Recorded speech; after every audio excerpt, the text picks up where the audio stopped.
ሰላም ጤና ይስጥልኝ ክብራትና ገጽ ተከታታዮች እንደምን አላችሁ? እኔ አለው እግዚአብሔር ይመስገን ደህና ነኝ። ዛሬም በጠቃሚና በአዲስ ፕሮግራም በድጋሜ ተገናኝተናል። በዛሬው የጤና ፕሮግራማችን ላይ የምንመለከተው የሰሊጥን እጅግ በጣም አስገራሚ እናም አስደናቂ የማይታመን የጤና ጥቅሞችን እናም አጠቃቀሙን በዚህ ቪዲዮ ላይ በደንብ የምነግራችሁ ይሆናል ማለት ነው። ይህ የጤና ትምህርት ለበርካታ ሰዎች እንዲደርስ ሁላችሁም በቅንነት ላይክ እና ሼር ማድረጋችሁን አትዘንጉ። ጥያቄያችሁን ደግሞ በኮመንት ላይ አስፍሩልኝ። በቀጥታ ወደ ጤና ትምህርታችን የማልፍ ይሆናል። የሰሊጥ ዘሮች መጠናቸው አነስተኛ ቢሆንም የስርዓተ ምግብ ወይም ደግሞ የኒውትሪሽናል ኃይል ማከማቻዎች ናቸው። በባህላዊ ሕክምና ውስጥ ለሺህ ዓመታት ያክል ጥቅም ላይ የዋሉ ሲሆን በጤናማ ስብ፣ በፕሮቲን፣ በፋይበር፣ በካልሲየም፣ በማግኒዥየም፣ በዚንክ፣ በብረት እናም እንደ ሴሳሚን እና ሴሳሞል ባሉ ኃይለኛ አንቲኦክሲዳንቶችም የበለጸጉ ናቸው። በ100 ግራም ውስጥ ሰሊጥ ውስጥ የሚገኙ ንጥረ ነገሮችን ልንገራችሁ። ዋና ዋና ንጥረ ነገሮች ወይም ደግሞ ማክሮ ኒውትረንትስ የምንላቸው ካሎሪ 573 ከፍተኛ የኃይል ምንጭ ነው። ፕሮቲን 18 ግራም ለጡንቻ ግንባታና ለሴሎች ጥገና ይጠቅማል። ጤናማ ስብ ወይም ደግሞ ቶታል ፋት 50 ግራም፣ ሞኖ አንሳቹሬትድ ፋት 19 ግራም ሲሆን ፖሊ አንሳቹሬትድ ፋት ደግሞ 22 ግራም እንደ ኦሜጋ 6 ያሉት። ካርቦሃይድሬትስ 23 ግራም፣ ፋይበር 12 ግራምን ይይዛል።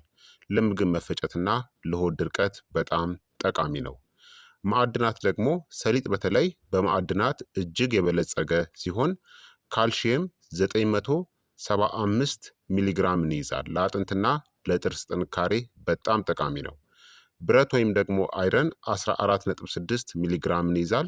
ደም ማነስን ለመከላከል ይረዳል። ማግኒዥየም 351 ሚሊግራምን ይይዛል።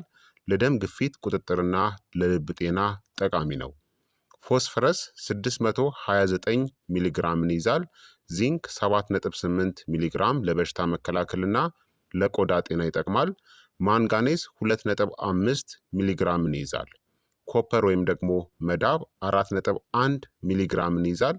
ለደም ሴሎች መፈጠርና ለመገጣጠሚያ ጤና በጣም ጠቃሚ ነው። ቫይታሚኖች ደግሞ ቫይታሚን ቢ1 ወይም ደግሞ ቲያሚን 0.8 ሚሊግራም ለነርቭ ስርዓትና ለኃይል ምርት አስፈላጊ ነው። ቫይታሚን ቢ3 ወይም ኒያሲን 4.5 ሚሊግራምን ይይዛል። ቫይታሚን ቢ6 ወይም ፕሪዶክሲን 0.8 ሚሊግራምን ይይዛል። ቫይታሚን ኢ የቆዳ ጤናን የሚጠብቅ ኃይለኛ አንቲ ኦክሲዳንትን ይይዛል። ልዩ የእጽዋት ተኮር ውህዶች ወይም ደግሞ ፋይቶ ኬሚካልስ የምንላቸውን ደግሞ ሴሳሚን እናም ሴሳሞልን ይይዛል። እነዚህ በሌሎች ምግቦች ውስጥ እምብዛም የሚያገኙ እናም ኮሌስትሮልን ለመቀነስ እንዲሁም ጉበትን ለመጠበቅ የሚረዱ ኃይለኛ የሆኑ አንቲ ኦክሲዳንቶች ናቸው። እንዲሁም ሊግናንስን ይይዛል። የሆርሞን ሚዛንን ለመጠበቅ የሚረዱ ውህዶች ናቸው። ሰሊጥን ታዲያ በዱቄት መልክ ተፈጭቶ መመገብ በውስጡ ያሉትን እነዚህን ንጥረ ነገሮች ሰውነታችን በቀላሉ እንዲመጥ እንዲረዳው ያደርጋል ማለት ነው። ታዲያ ሰሊጥን ብትመገቡ የምታገኙትን 12 ድንቅ የጤና ጥቅሞችን በዝርዝር ልንገራችሁ። አንደኛ፣ አጥንትን ያጠነክራል። በተለይ እድሜያችን እየጨመረ ሲሄድ ሰሊጥ በካልሲየም፣ ማግኒዥየም፣ ፎስፈረስ እና በዚንክ የበለጸገ ነው። እነዚህ ማዕድናት ለአጥንት መፈጠር እናም አጥንት እንዳይሰበር ለመከላከል አስፈላጊ ናቸው። ካልሲየም አጥንትን ይገነባል፣ ነገር ግን ማግኒዥየም ቫይታሚን ዲ እንዲነቃቃ ይረዳል። ዚንክ ደግሞ አጥንት እንዲጠገን ይደግፋል። ብዙ ሰዎች ትኩረት የሚያደርጉት በካልሲየም ላይ ብቻ ነው፣ ነገር ግን ሰሊጥ ሙሉውን የአጥንት ድጋፍ ሰጪ ቡድንን ያቀርባል። በየቀኑ ከ1 እስከ 2 የሾርባ ማንኪያ በትንሹ በመቁላት በሰላጣ በእንቁላል ወይም ደግሞ በኦትሜል ላይ ነስንሳችሁ ተመገቡ። ተፈጭቶ ሲበላ በተሻለ ሁኔታ በሰውነታችን ይመጠጣል። ሁለተኛ፣ ሰሊጥ የልብ ጤናን ያሻሽላል። ሰሊጥ ጤናማ ፖሊ አንሳቹሬትድ ቅባቶችን፣ የእጽዋት ስቴሮል እናም ሴሳሚን ኃይለኛ አንቲኦክሲዳንቶችን ይዘዋል። እነዚህ ደግሞ ኤልዲኤል ወይም ደግሞ መጥፎ ኮሌስትሮልን ይቀንሳሉ። በደም ስሮች ውስጥ ያለን ብግነትን ይቀንሳሉ። የደም ስሮችን ከኦክሲዲቲቭ ስትረስም ይከላከላሉ። ሶስተኛ መጥፎ ኮሌስትሮልን በተፈጥሮ ይቀንሳሉ። በሰሊጥ ውስጥ ያሉ የእጽዋት ስቴሮሎች በአንጀት ውስጥ ከኮሌስትሮል መምጠጥ ጋር ይወዳደራሉ። በውጤቱም የቀነሰ ኤልዲኤል ኮሌስትሮል፣ የተሻለ የቅባት ወይም ደግሞ የሊፒድ ስብጥር ይኖራል። ጥናቶችም እንደሚያሳዩት መደበኛ የሰሊጥ አጠቃቀም በጥቂት ሳምንታት ውስጥ የኮሌስትሮል መጠንን በከፍተኛ ሁኔታ ሊያሻሽል ይችላል። አራተኛ የደም ግፊትን ለመቆጣጠርም ይረዳሉ። ሰሊጥ በማግኒዥየም ከፍተኛ ነው። እሱም የደም ስሮችን ያዝናናል፣ የደም ዝውውርን ያሻሽላል፣ የደም ግፊትንም በተፈጥሮው ይቀንሳል። እንዲሁም ሶዲየምን የሚመጥን ፖታሲየምንም ይዘዋል። ዕድሜያቸው ከ40 ዓመት በላይ ለሆኑ ወይም መጠነኛ የደም ግፊት ላለባቸው ሰዎች በጣም ጥሩ ነው። አምስተኛ የምግብ መፈጨትን ያሻሽላሉ እናም የሆድ ድርቀትንም ያስታግሳሉ። የሰሊጥ ከፍተኛ የፋይበር ይዘት ለሰገራ መጠንን ይጨምራል። ለጤናማ የአንጀት ባክቴሪያዎችም ምግብ ይሆናል። የሰገራ ጉዞ መደበኛነትንም ያሻሽላል። ጤናማ ቅባቶችም አንጀትን ያለሰልሳሉ። ለስላሳ የሰገራ ጉዞ ድጋፍን ለማግኘት አንድ የሾርባ ማንኪያ ሌሊቱን ዘፍዝፋችሁ በማለዳ ተመገቡ። ስድስተኛ የደም ስኳርን ለማመጣጠን ይረዳሉ።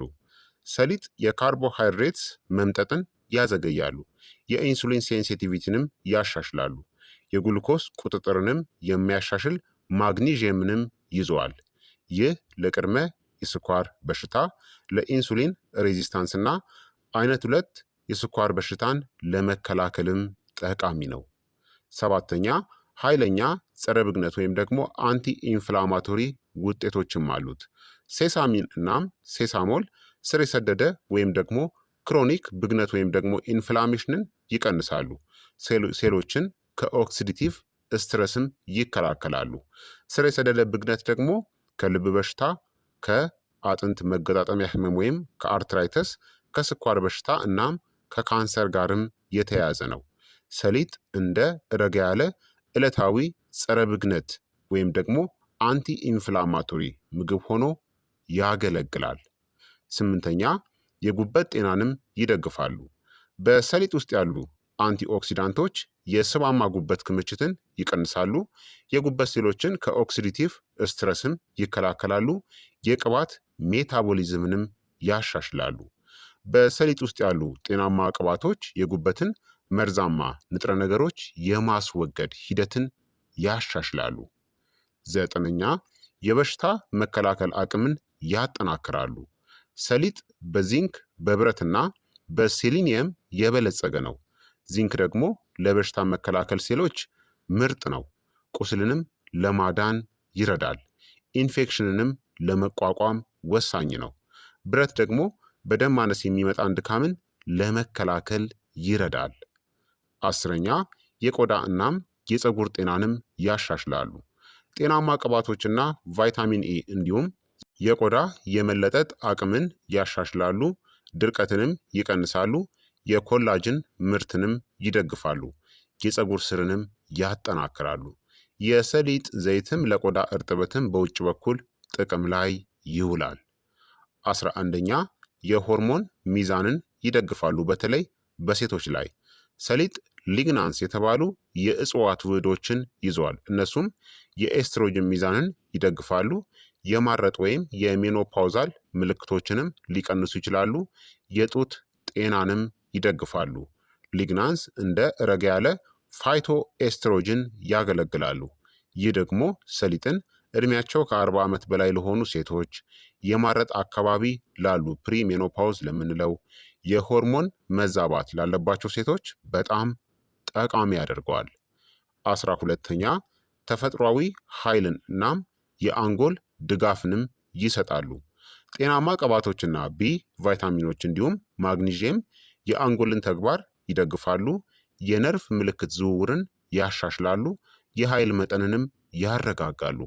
እንደ ስኳር ሳይሆን ሰሊጥ ያለ ድንገተኛ መውጣትና መውረድ የተረጋጋ እናም ዘላቂ የሆነ ኃይልን ይሰጣል ማለት ነው።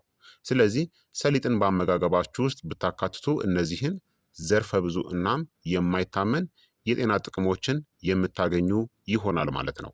በተጨማሪም ሰሊጥ የአንጀት ካንሰርንም ለመከላከል ሊረዳ ይችላል። ፋይበር እናም የአንቲኦክሲዳንት ይዘቶቹ የአንጀትን ጤና ያሻሽላሉ፣ በአንጀት ሴሎች ውስጥ የኦክሲዲቲቭ ስትረስን ይቀንሳሉ፣ መርዛማ ነገሮችንም ዘወትር ማስወገድንም ይደግፋል ማለት ነው።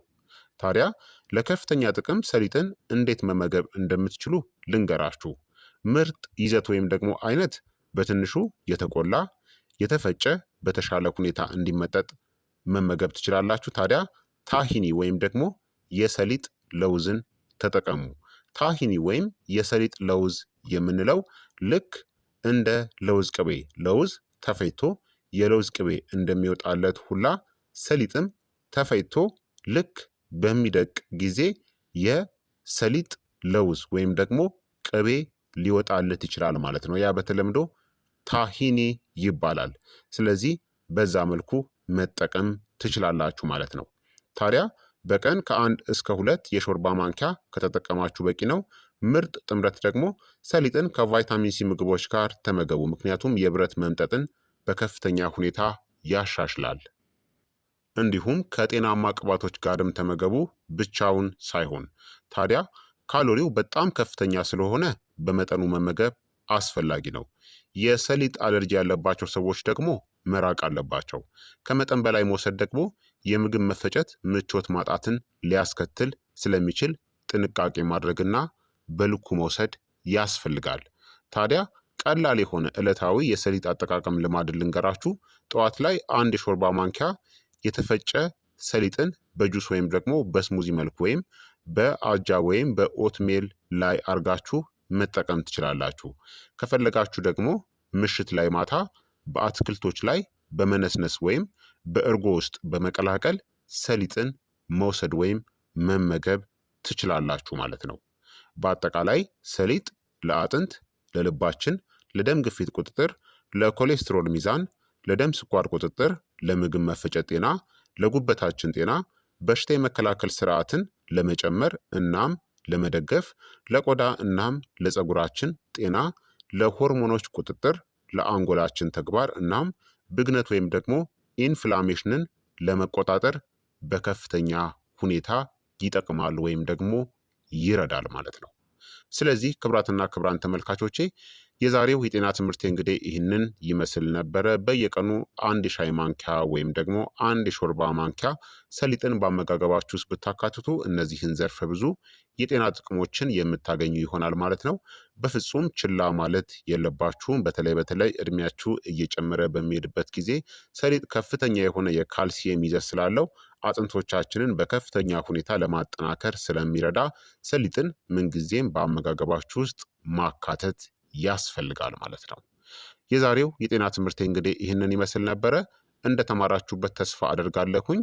ይህ የጤና ትምህርት ከተመቻችሁ፣ ከወደዳችሁ፣ ጥሩ ነገር ካገኛችሁበት ለወዳጅ ለዘመዶቻችሁ፣ ለእህት፣ ለጓደኛ፣ ለቤተሰብ ሼር በማድረግ እነሱም እንዲማሩበት አድርጉ እላለሁኝ።